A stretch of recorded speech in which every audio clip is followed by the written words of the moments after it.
Ministros do Tribunal Superior Eleitoral pegaram carona em pelo menos 14 voos da Força Aérea Brasileira solicitados por ministros do governo Lula. Um deles ocorreu apenas 2 horas depois da votação no TSE, que tornou o ex-presidente Jair Bolsonaro inelegível. Segundo o levantamento do site Poder 360, o presidente do tribunal, o ministro Alexandre de Moraes, e os ministros Floriano Marques e André Ramos Tavares, que votaram a favor da inelegibilidade de Bolsonaro, entraram em um voo solicitado pelo ministro da Fazenda, Fernando Haddad, e pelo Ministério da Defesa. A sessão que condenou Bolsonaro acabou pouco depois das 2h30 da tarde, e o voo saiu às 4h25 do dia 30 de junho. Em nota, a assessoria do Ministério da Fazenda informou que não há impedimento legal para viagens compartilhadas entre autoridades dos 3 poderes. Quer dizer que está liberada a carona, Fernão, entre ministros do Supremo, ministros de Estado. Carona é aquela coisa meio fortuita, né? Você está lá, você está indo para o mesmo caminho que eu, então vamos junto. Não foi bem isso, né? Uma coisa que 2h30 depois, né? Coincidência que o ministro da Fazenda, né, Fernando Haddad, de repente cruza com esses caras, esses juizinhos aí, ou sei lá, essa gente fantasiada de juiz aí, né? Então estamos indo para o mesmo lugar, vamos junto. E ficou pendurado ali uma informação nesse pacote que o Poder 360 extraiu a forceps aí, de que o Alexandre de Moraes teve nesse semestre 8 voos da FAB. Até que está pouco, né, comparando aí com a galera. Mas 7 de Brasília para São Paulo e só 1 de São Paulo para Brasília. Eu fiquei me perguntando, eu não vi nenhuma notícia de passagens do Alexandre de Moraes pelos aeroportos ou fazendo voos em aviões comerciais. De quem será os aviões que ele pega carona para voltar para Brasília? Ficou na minha cabeça, mas deixa para lá, gente. Silvio, teve também um levantamento do Estadão, né, que mostrou 74 voos da FAB utilizados para ir votar dos estados de origem de 5 ministros do governo Lula durante os finais de semana. Fernando Haddad viajou 14 vezes no final de semana no trajeto aí São Paulo-Brasília, e Luiz Marinho, ministro do Trabalho, viajou 8 finais de semana para São Paulo em aviões da FAB. 14 é o mesmo número, inclusive, que ministros do Supremo Tribunal Federal, e aí acabamos de descobrir, graças ao bom trabalho de reportagem do Poder 360, Ferdão lembrou muito bem, 37 pedidos com base na Lei de Acesso à Informação e recursos judiciais, conforme consta na reportagem publicada no site deles. Ou seja, isso deveria ser informação pública. São autoridades públicas, aliás, sem voto, inclusive. No caso de ministros do Poder Executivo e ministros do Poder Judiciário, não tem voto, com exceção daqueles como o Flávio Dino, por exemplo, que é senador, ministro e quer ser ministro do Supremo Tribunal Federal, tudo ao mesmo tempo.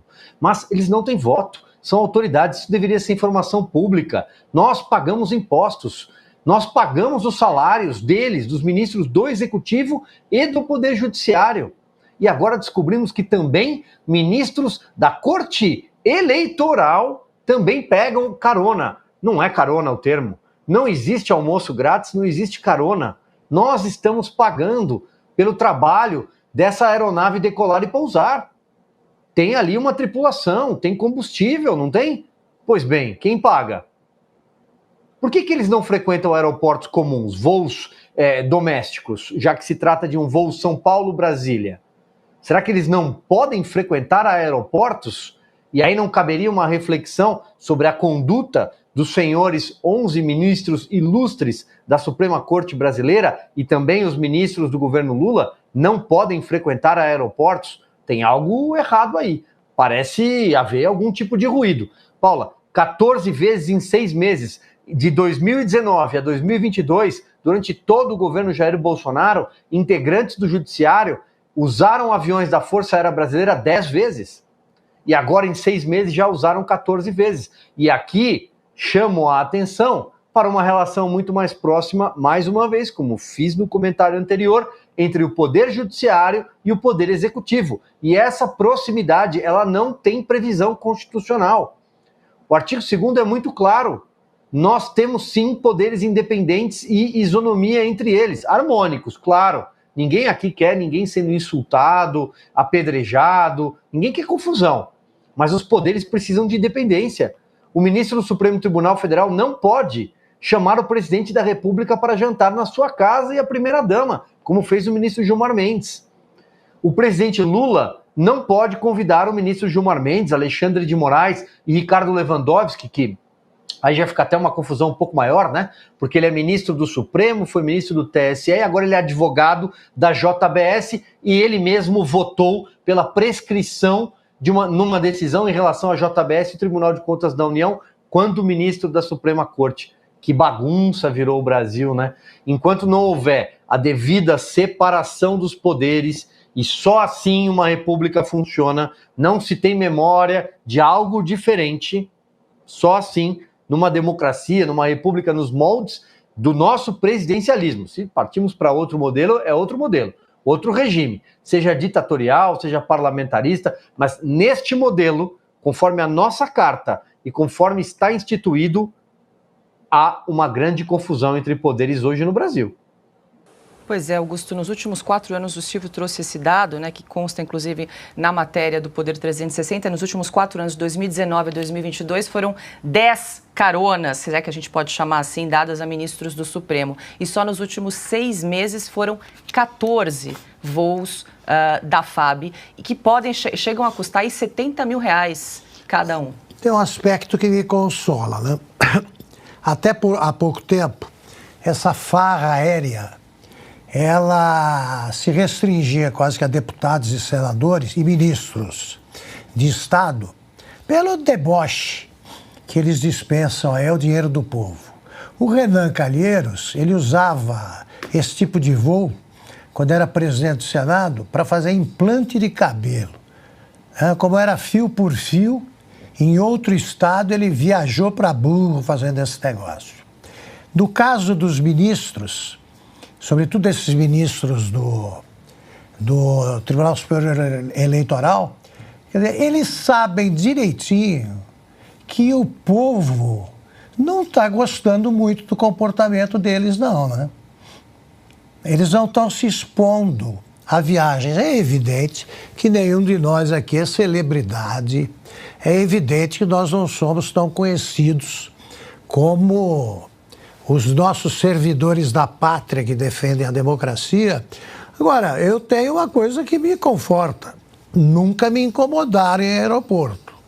Imagino que a mesma coisa aconteça com vocês. Por que eles não se expõem ao ônus da popularidade? Se eles acham que acabaram com o bolsonarismo, defenderam a democracia, salvaram o Brasil, por que eles não deixam os beneficiários das medidas que eles têm tomado aplaudi-los? Apareçam, mostrem-se. Não, eles viajam, porque isso aí é viagem semiclandestina. Semiclandestina, você se esconde no avião, porque aquela história, se você for num voo de carreira, ou você banco fiscal de nuvens, ou você se arrisca a mostrar o perfil e a reação nem sempre é agradável. Em terra também. Agora, não é estranho isso? Prenderam todos os golpistas. O bolsonarismo foi derrotado. O povo só pode estar satisfeito com os salvadores da democracia. Em vez de aplaudir, o povo representa um risco.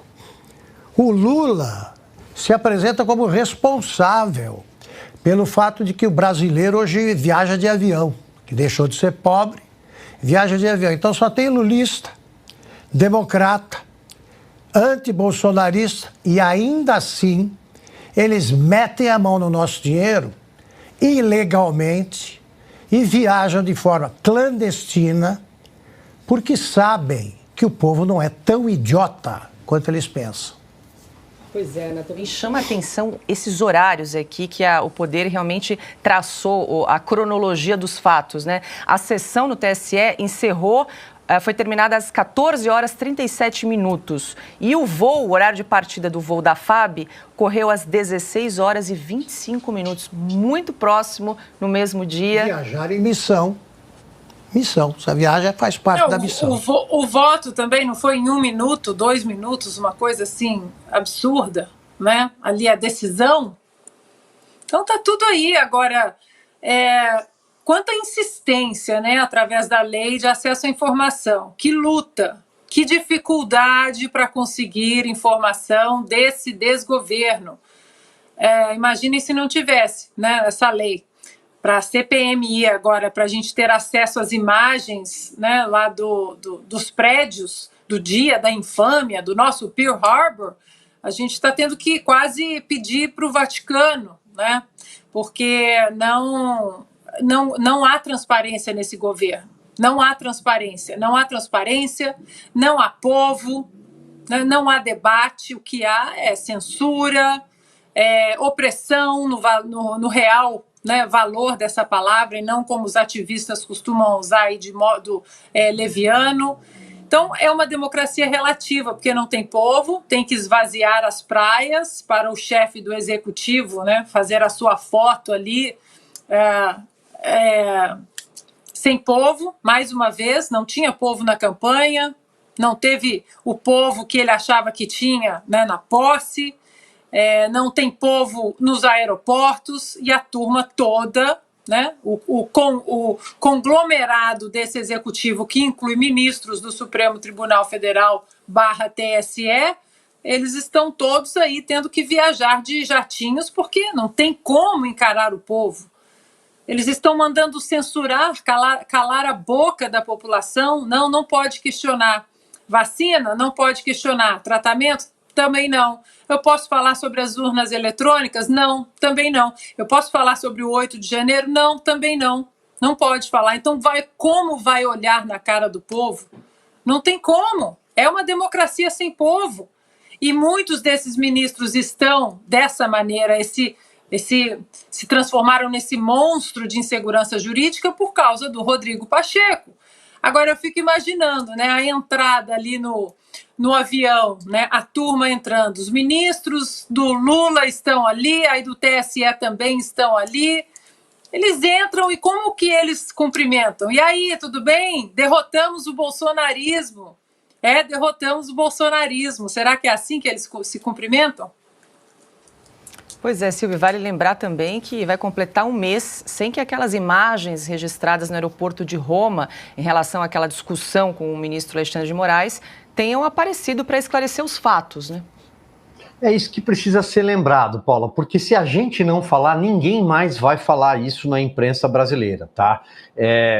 Foi criada uma cortina de fumaça enorme com esse episódio envolvendo o ministro Alexandre de Moraes, seu filho, no aeroporto de Roma.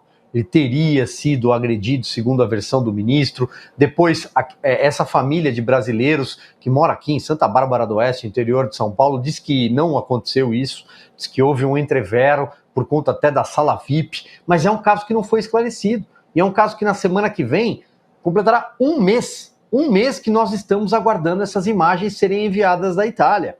Tem toda a questão da territorialidade, né, enfim, não aconteceu fora do Brasil, mas o que é que acontece que essa família já sofreu perseguição política pela polícia política do senhor Flávio Dino? Ele colocou a KGB do governo Lula para fazer uma operação de busca e apreensão de celulares e computadores. Eu imagino que essas 3 pessoas, esses 3 brasileiros, não tiveram ainda os seus aparelhos de celulares devolvidos pela polícia.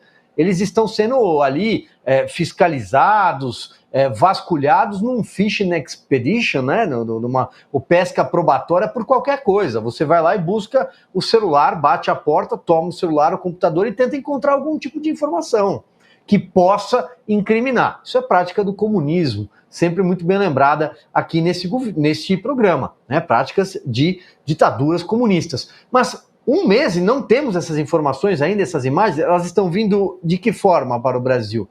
num momento em que temos todos os avanços tecnológicos e o aeroporto de Roma, o Jornal Estado de São Paulo fez uma reportagem publicada, aliás, hoje, sobre como é que funciona o sistema de monitoramento de câmeras neste aeroporto. E é sofisticadíssimo. Por que não temos essas imagens até agora? Se nós não falarmos isso, se nós não lembrarmos que também faz um mês que o ministro Luiz Roberto Barroso foi a um evento político partidário, ferindo aquilo que está escrito com todas as letras na lei do impeachment, 1079, nós derrotamos o bolsonarismo. Ninguém mais vai falar, Paulo.